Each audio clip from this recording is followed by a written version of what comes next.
రాజన్న సిరిసిల్ల జిల్లా సిరిసిల్ల తెలంగాణ భవనంలో ఈరోజు బీఆర్ఎస్ పార్టీ సిరిసిల్ల పట్టణ శాఖ ఆధ్వర్యంలో మీడియా సమావేశం ఏర్పాటు చేశారు.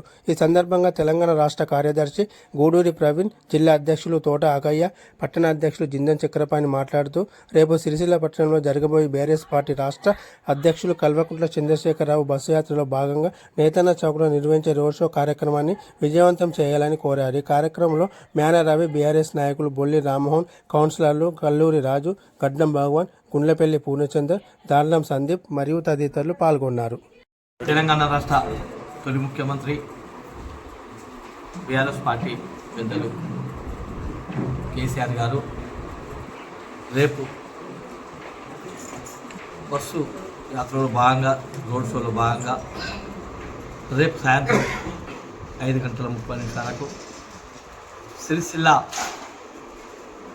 నేతన్న విగ్రహం వద్ద రోడ్ షో కార్యక్రమంలో పాల్గొంటున్నాడు. దీనికి మన ప్రాంతం గత 8 సంవత్సరాలు సిరిసిల్ల ప్రాంతాన్ని కంటికి రెప్పలా కాపాడిన కేటీఆర్ గారు ఈ రోజున మొన్ననే పెద్దలు కేసీఆర్ గారు ఈ ప్రాంత ప్రజలు, సిరిసిల్ల పద్మశాలి సోదరులు ఇంత పరిస్థితి 4 మాసాలు 5 మాసాల్లో ఈ పరిస్థితి ఏర్పడ్డదని చెప్పి చెల్లించిపోయిన కేసీఆర్ గారు ఖచ్చితంగా మన ప్రాంతాన్ని కంటికి రెప్పలాగున్న కేటీఆర్ గారు. ఎందుకంటే సిరిసిల్లాలో దాదాపు పవర్ పరిశ్రమనే బతికిన పవర్ పరిశ్రమ యజమానులు కావచ్చు, ఆసాములు కావచ్చు, ఇటు స్టేట్లు కావచ్చు, అన్ని విధాలుగా ఆదుకున్న మన ముఖ్యమంత్రి, గౌరవ ముఖ్యమంత్రి, మాజీ ముఖ్యమంత్రి వర్యులు కేసీఆర్ గారు ఖచ్చితంగా ఆయనకు రైతుల పట్ల, ఇటు చేనేత కార్మికుల పట్ల ఎంతో అనుభవం ఉండి ఇలా పరిశ్రమను వాటర్ కానీ చేనేతకు కానీ ఇబ్బంది కాకుండా చూసిన తెలంగాణ ముఖ్యమంత్రి గారు ఇవాళ రేవంత్ రెడ్డి గారు ఇటు 2 విధాలుగా కావాల్సింది, మనుషులకు కావాల్సింది ఒక రైతు, కావాల్సింది మనిషికి కావాల్సింది బట్ట గుర్తించిన కేసీఆర్ గారు ఇవాళ ఏవైతే గుర్తిస్తుండో అవి తుంగలో దొక్కే రేవంత్ రెడ్డి గారు. ఖచ్చితంగా ప్రజలు అందరికీ ఈ 5 మాసాల లోపలనే అందరూ ప్రజలకు అర్థమైపోయింది. ఖచ్చితంగా ప్రజలు నిన్ను వ్యతిరేకిస్తున్నారని చెప్పి దీన్ని బట్టే అర్థమవుతుంది. ఎందుకంటే దాదాపు మేము 15 రోజులు 12 రోజులు ప్రచారానికి పోతుంటే ఏ ఇంటికి పోయినా ఆప్యాయతోటి ఖచ్చితంగా మేము మోసపోయినాం, ఆయన వాగ్దానాలకు మేము మోసపోయినాం, ఖచ్చితంగా ఈసారి కేసీఆర్ నాయకత్వంలో బలపరిచిన వినోద్ కుమార్ గారికి మేము బ్రహ్మాండమైన ఓట్లేసి గెలిపించుకుంటామని ఆప్యాయతతో మాట్లాడుతున్న అక్క చెల్లెలకు, అన్నదమ్ములందరికీ మా పార్టీ పక్షాన ధన్యవాదాలు తెలుపుకుంటూ, అంతేకాకుండా రేపటి ఈ ఆప్యాయత అనేది రేపటి రోడ్ షోలో దాదాపు 5 గంటల నుంచి 7 గంటల వరకు జరుగుతుంది. కాబట్టి ప్రతి ఒక్క బీఆర్ఎస్ పార్టీ నాయకులు, ప్రజాప్రతినిధులు, కార్యకర్తలు, బీఆర్ఎస్ పార్టీ కుటుంబ సభ్యులు, అక్కా చెల్లెల, అన్నదమ్ములు ప్రత్యేకంగా సాయంత్రం ఏర్పాటు చేసుకున్నారు. కాబట్టి ఈ పూర్తి కార్యక్రమం అయిపోయేదాకా పెద్ద ఎత్తున మన ఆప్యాయత, మన ప్రేమ రేపటి రోడ్ షోలో చూపించి ఈ ప్రతి ఒక్కరూ భాగస్వాములై ఖచ్చితంగా విజయవంతం చేయవలసిన మన అవసరం ఉంది. కాబట్టి ఖచ్చితంగా మన అందరం పాల్గొని రేపు కేసీఆర్ గారిని ఆహ్వానించుకుంటూ ఆ సభను విజయవంతం చేసే బాధ్యత మన వస్త్ర పరిశ్రమ యజమానులపైన, కార్మికులపైన, సిరిసిల్ల రైతులు, మన గ్రామాలపై రైతులపైన, అందరిపైన ఉంది. కాబట్టి పెద్ద ఎత్తున మనం ఆహ్వానించుకొని ఆ రోడ్ షోను విజయవంతం చేసే అవసరం మన పైన ఉంది. కాబట్టి ప్రతి ఒక్కరు పాల్గొని మన సిరిసిల్ల పట్టణ రోడ్ షోను విజయవంతం చేయవలసిందిగా కోరుకుంటూ ప్రతి ఒక్కరికి నమస్కారం తెలియజేసుకుంటున్నాను. గౌరవనీయులు భారత రాష్ట్ర పార్టీ అధినేత, వ్యవస్థాపక అధ్యక్షులు, తెలంగాణ రాష్ట్ర తొలి ముఖ్యమంత్రి వర్యులు కె చంద్రశేఖరరావు గారు రేపు అంటే 10వ తారీఖు నాడు సాయంకాలం సిరిసిల్ల రానున్నారు. 5:30, 6 గంటలకు సిరిసిల్లకు చేరుకుంటారు. సిరిసిల్ల నియోజకవర్గం, అట్లాగే వేములవాడ నియోజకవర్గం, మానకొండూరు నియోజకవర్గంలోని ఇల్లంతకుంట మండలాలతో కలిపి సిరిసిల్ల జిల్లా కేంద్రంలో సిరిసిల్ల పట్టణ ప్రజల సమక్షంలో కరీంనగర్ పార్లమెంటు అభ్యర్థి శ్రీ వి వినోద్ కుమార్ గారి గెలుపు కోసం అశేష జనవాహిని ఉద్దేశించి పెద్దలు కేసీఆర్ గారు ప్రసంగించనున్నారు. ఆల్రెడీ ప్రజల మనసులలో వినోద్ కుమార్ గెలుపు ముద్ర పడింది. రేపు కేసీఆర్ గారి సభతోటి, కేసీఆర్ గారి రాకతోటి విజయం తథ్యమవుతుంది. గ్రామాల్లో ఎక్కడికి వెళ్ళినా, సిరిసిల్ల పట్టణంలోని ఏ వార్డుకి వెళ్ళినా కానీ కారు గుర్తుకే ఓటేస్తాం, మళ్ళీ సారునే గెలిపించాలి. కేసీఆర్ గారు ముఖ్యమంత్రిగా ఉన్న 10 ఏళ్ల కాలం మేము చల్లగా బతికినాం, మేము మంచిగా బతికినాం. రైతులందరికీ కడుపు నిండా కరెంట్ వచ్చింది, సాగునీళ్ళు వచ్చినాయి, అన్ని రకాల పంటలు పండినాయి. మేము పండించిన పంటను కూడా ప్రభుత్వమే కొన్నది. ఏళ్ల పొద్దుగాల ఖాతాలలో మా అకౌంట్లలో డబ్బులు వేసిండ్రు. కానీ ఈ ప్రభుత్వం వచ్చిన తర్వాత అబద్ధాలు చెప్పి గద్దెనెక్కిన రేవంత్ రెడ్డి పండించిన ధాన్యానికి బస్తాకు 500 రూపాయలు బోనస్ ఇస్తానని చెప్పేసి బోగస్ ముచ్చట చెప్పిండు. ఆడబిడ్డలకు పెళ్లి కాగానే 1,00,000 రూపాయల చెక్కుతో పాటు 1 తులం బంగారం ఇస్తామని చెప్పేసి మాసం ఎత్తి కూడా పెట్టి మోసం చేసిండు. అనేక మోసాలు, అనేక అబద్ధాలు చెప్పి గద్దెనెక్కిన రేవంత్ రెడ్డికి గద్దె దించేదాక బుద్ధి చెప్తాం, గద్దె దిగేట్టు బుద్ధి చెప్తాం. ఈ ఎన్నికల్లో కారు గుర్తుకే ఓటేస్తామని చెప్తా ఉన్నారు. 5 ఏళ్ల కాలంలో ఎన్నడూ కూడా ఏ పల్లెని ఎరగని బండి సంజయ్, ఏ గ్రామాన్ని ఎరగని బండి సంజయ్, ఎక్కడ అభివృద్ధి కార్యక్రమాలకు హాజరు కాని బండి సంజయ్ తెల్లారు లేపితే మోడీ పేరు చెప్పి, తెల్లారు లేపితే మతం పేరు చెప్పి తనని గెలిపించవలసిందిగా అడుగుతున్నాడు.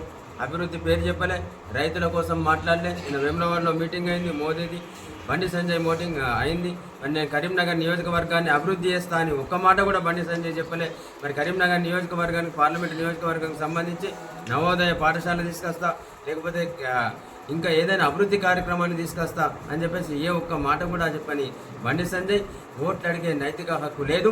ఖచ్చితంగా ప్రజలందరూ కూడా వినోద్ కుమార్ గారి గెలుపు కోరుకుంటున్నారు. ఈసారి వినోద్ కుమార్ గారి గెలుపు తథ్యం, కారు గుర్తుకే ఓటేస్తామంటా ఉన్నారు. తప్పకుండా వినోద్ కుమార్ని గెలిపిస్తామంటా ఉన్నారు. ఇవాళ కొంత ఈ సిరిసిల్ల పట్టణంలో కొంతమంది కాంగ్రెస్ నాయకులు, ఈ కాంగ్రెస్ ప్రభుత్వానికి సంబంధించిన పెద్దలు, పార్టీకి సంబంధించిన పెద్దలు పాపం మా వస్త్ర పరిశ్రమకు సంబంధించిన వాళ్ళను బెదిరిస్తూ ఉన్నారు. వాళ్ళతోటి బలవంతం స్టేట్మెంట్లు ఇప్పిస్తూ ఉన్నారు. వస్త్ర పరిశ్రమకు సంబంధించిన వ్యాపారులను, అట్లాగే ఆసాములను, లేకపోతే పాలిస్టర్ పరిశ్రమకు సంబంధించిన వాళ్ళను మేము వస్తాం, మీ సమస్యలు తీర్చామంటున్నాం. సమస్యలు తీర్చడం అయితే 5 నెలలుగా బకాయిలు పెట్టుకొని 250 కోట్లు వెంటనే ఇవ్వాల్సింది. 50 కోట్లు ఇచ్చి ఓ చాక్లెట్ ఇచ్చినట్టు, ఒక బిస్కెట్ ఇచ్చినట్టుగా 50 కోట్లు ఇచ్చినా 50 కోట్లు ఇచ్చినా అని బతుకొనిచ్చే బతుకమ్మ చీరలను బంద్ చేసినావు. అట్లాగే 60 వస్త్రాలను బంద్ చేసినావు. వాళ్ళని రోడ్ల మీద పడ్డట్టు చేసినావు. వాళ్ళకు ఉపాధి లేకుండా చేసినావు. ఓ 50 కోట్లు ఇచ్చేసి నేను ఏదో చెప్పినాను. 420 అబద్ధాలు ఆడిన రేవంత్ రెడ్డి ఇది 421వ అబద్ధం. మా నేతన్నలందరికీ తెలుసు. సిరిసిల్ల నేతన్నలకు నోట్లో మట్టి కొట్టి మరొకసారి ఈ ఎన్నికల తర్వాత వాళ్ళని మోసం చేసుడు తథ్యం. ఇయ్యలేదో మంత్రి వస్తూ ఉన్నాడు, ఇంకోళ్ళు వస్తాను అని చెప్పేసి సోషల్ మీడియా వేదికగా వాట్సాప్లలో పెట్టించి వాళ్ళను, ఆసాములను, అట్లాగే వ్యాపారులను లోపరుచుకొని భయభ్రాంతులకు గురి చేస్తూ ఉన్నారు. మీకు దమ్ము ధైర్యం ఉంటే మీరు అబద్ధాల రేవంత్ రెడ్డి కాదు, నువ్వద్దే మాట్లాడే రేవంత్ రెడ్డి అయితే 250 కోట్ల బకాయిలు ఏవైతే మేము వెంటనే రిలీజ్ చేసి వాళ్ళకి ఎన్నికల లోపల తీపి కబురు చెప్పాలి, మా నేతన్నలకు సంతోషం కలిగించాలి. నిజంగానే నిజాలు చెప్పే రేవంత్ రెడ్డి అయితే ఇవాళ ఇక్కడ ఉన్న కాంగ్రెస్ నాయకులు కూడా ప్రజల కోసం పనిచేసే వాళ్ళు అయితే, మోసం చేయని వాళ్ళు అయితే, అబద్ధాలు చెప్పని వాళ్ళు అయితే, మా వ్యాపారులకు సంబంధించి, మా ఆసాములకు సంబంధించి, అట్లాగే మా నేతన్నలకు సంబంధించి ప్రభుత్వం నుంచి రావాల్సిన బకాయిలు వెంటనే విడుదల చేయించి ఆ నేతన్నల దగ్గర రావాలి. ఆ బకాయిలు విడుదల చేయించే ఓటు అడగాలని చెప్పేసి నేను డిమాండ్ చేస్తా ఉన్నా. తప్పకుండా ఈ ప్రభుత్వం మెడలు వంచి, అబద్ధాలు చెప్పి గద్దెనెక్కిన ప్రభుత్వాన్ని మెడలు వంచి మా నేతన్నల బకాయిలు ఇచ్చేదాకా, మా రైతన్నలకు రైతు బంధు మొత్తం విడుదల చేసేదాకా, మా రైతన్నలకు సంబంధించిన పండించిన పంటకు క్వింటాల్కు 500 రూపాయలు బోనస్ ఇచ్చేదాకా, అట్లాగే రైతు భరోసా పేరిట 10,000 నుంచి 15,000 చేస్తా అన్నాడు. రైతులకు సంబంధించిన ఏ అయితే హామీలు ఇచ్చినరో అవన్నీ నెరవేర్చేదాకా రేవంత్ రెడ్డి మెడలు వంచి, కాంగ్రెస్ పార్టీ మెడలు వంచి, ఈ ప్రభుత్వాన్ని మెడలు వంచి రైతుల పక్షాన పోరాటం చేసి భారత రాష్ట్ర సమితి పార్టీ ప్రజల కోసం పనిచేస్తుంది. ప్రజలకు ఏవైతే వాటికి హామీలు ఇచ్చినరో, ప్రజలకు ఏవైతే మేము మన కోరికలు నెరవేరుస్తామని చెప్పేసి గద్దెనెక్కి అమలు కానీ హామీలు ఇచ్చినరో అవన్నీ కూడా నెరవేర్చేదాకా ప్రజల పక్షాన నుండి భారత రాష్ట్ర సమితి పోరాటం చేస్తుంది. తప్పకుండా ఈ ఎన్నికల్లో భారత రాష్ట్ర సమితి పార్టీ అభ్యర్థి శ్రీ బి వినోద్ కుమార్ గారిని కారు గుర్తుకే ఓటేసి గెలిపించాల్సిందిగా రేపటి సభ ద్వారా ఈ రాజన్న సిరిసిల్ల జిల్లా, అట్లాగే సిరిసిల్ల నియోజకవర్గం, వేములవాడ నియోజకవర్గం, ఇల్లంతకుంట నియోజకవర్గం, ఇల్లంతకుంట మండలం అందరూ ప్రజలు పెద్ద ఎత్తున హాజరై సభను విజయవంతం చేయాల్సిందిగా, కేసీఆర్ గారి ఉపన్యాసాన్ని అందరూ కూడా తప్పకుండా విని గుద్దుడు గుద్దితే రేవంత్ రెడ్డి గువ్వ ఒకవైపు, బండి సంజయ్ గువ్వ రెండో వైపు పగిలిపోవడం ఖాయమని చెప్పేసి నేను చెప్తా ఉన్నా. ఇందాక సోదరు చక్రపాణి గారు అదేవిధంగా ఆగే గారు మాట్లాడినట్టుగా రేపు తెలంగాణ ప్రదాత, అదేవిధంగా రాజన్న సిరిసిల్ల ప్రదాత మాన్యులు కల్వకుంట్ల చంద్రశేఖరరావు గారు సిరిసిల్లకు వస్తున్న సందర్భంలో ప్రధానంగా 2 విషయాలు నేను ప్రస్తావించదలుచుకున్నా. వారం రోజుల క్రితం రేవంత్ రెడ్డి గారు సిరిసిల్లకు రావడం జరిగింది. సహజంగా ప్రజలందరూ కూడా రాష్ట్ర ముఖ్యమంత్రి వారి నుంచి ఎన్నో ఎన్నికలకు సంబంధించి హామీలు వస్తాయని ఆశపడ్డాం. హామీలు కాదు కదా, హామీలు వాళ్ళు ఇచ్చినటువంటి 420 హామీల్లో ఏది ఒక్కటి కూడా అమలుకు నోచుకోలేదు. అదేవిధంగా సిరిసిల్ల నేత కార్మికుల సమస్యలను కనీసం ప్రస్తావించిన పాపాన కూడా పోలేదు. తద్వారా వారికి నేత కార్మికుల పట్ల చిత్తశుద్ధి లేదని తెలిసిపోయింది. అదేవిధంగా బీజేపీకి సంబంధించి భారతదేశ ప్రధానమంత్రి నరేంద్ర మోడీ గారు నిన్న వేములవాడ రావడం జరిగింది. తద్వారా కేంద్ర ప్రభుత్వం నుంచి రావాల్సినటువంటి పథకాలు కూడా ఏమైనా హామీలు వస్తాయేమో అని ఆశించిన వేములవాడ సిరిసిల్ల నియోజకవర్గాలు, అదేవిధంగా రాజన్న సిరిసిల్ల ప్రజలకు నిరాశ నింపింది. రాజన్నను దర్శించుకున్న తొలి ప్రధానమంత్రిగా ఘనతకెక్కింది, కానీ రాజన్నకు మొక్కులు తీర్చడం అనేది ఉంటుంది, అది మర్చిపోయినరు. రాజన్న గుడిని అభివృద్ధి చేస్తారని చెప్పేసి పెద్దలు బీఆర్ఎస్ పార్టీ లోక్సభ అభ్యర్థి వినోద్ కుమార్ గారు ఒకరోజు ముందుగానే వేములవాడలో డిమాండ్ చేయడం జరిగింది. మరి వేములవాడ గుడిని అభివృద్ధి చేయడానికి, అదేవిధంగా సిరిసిల్ల వేములవాడ చిరకాల వాంఛైనటువంటి రైల్వే లైన్ గురించి కూడా ప్రకటన చేస్తారని ఆశించినాం. వారి నుంచి ఏ విధమైనటువంటి హామీలు లభించలేదు.